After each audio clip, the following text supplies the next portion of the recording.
First you gotta drain it, and I always like to take the fill cap off. That way air can get into the system so that it helps drain the oil faster. It's just this one drain bolt right here, 14 millimeter. So you can get a wrench or a ratchet in the socket, break it loose. It shouldn't be super tight. That's about to come out. Make sure you got the drain pan set right, and then quickly pull the bolt. Now while you're waiting for that to drain, you can take the oil filter off. It's just two 8 millimeter bolts here. So just break it loose. T-handle works really nice for this, or I like to use my impact to get it out quickly. I believe it has an O-ring, so it might be a little tricky to get out. Sometimes you can use a small flat blade screwdriver to help pry it out. Just be very careful because you don't want to scratch or gouge the surfaces.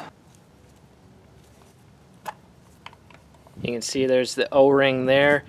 Make sure you check all around it. Make sure it's not cracked or broken, because if it is, it's going to leak the next time you put it back in. And you can just quickly inspect the oil filter. Make sure there's no metal chunks in it, because if there are, that's a sign that something is breaking in the engine and you need to inspect what it might be. You can take this little spring out, and I'll show you a little trick to put it back in there, because it will not stay in there by itself. They did not use a good size spring for this. Looks like the oil is pretty much done dripping, but you can also tip it over both directions. A little bit more will come out, and tip it back on the kickstand.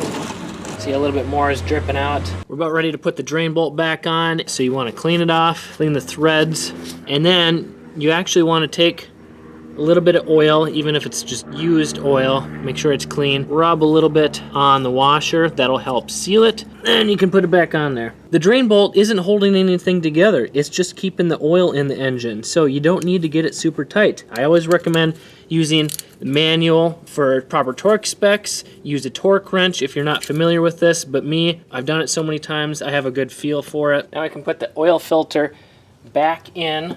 But the problem is, if you take the spring, you put it in there, it just falls down. So what you can do, some people, they spread out the spring to make it bigger so it fits better, but I don't like doing that. What you can do is take a nice dab of grease, put the grease on the spring, and that'll help keep it in there.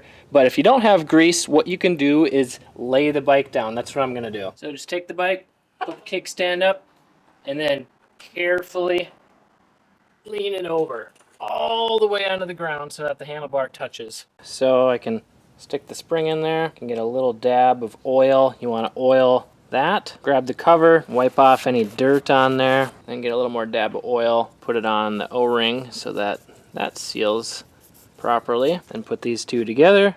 And then there's only one way that this is going to go on. When you're putting this in, just make sure that the spring is pointed up like that, and just slide it right on. I can feel the tension of the spring pushing it up and down. I got the bolts. I'll grab my ratchet. And again, these do not need to be very tight. Now you can carefully tip it back up. Make sure you use your legs and not your back.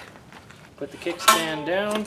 Now checking the service manual, it says 1.3 quarts with an oil filter change. So to milliliters or liters, that's just over 1.2. And I really like this Motion Pro one because it shows the size or the capacity right on here all the way up to 1 liter. Makes it super easy, consistent every time. So I'll have to fill this up twice.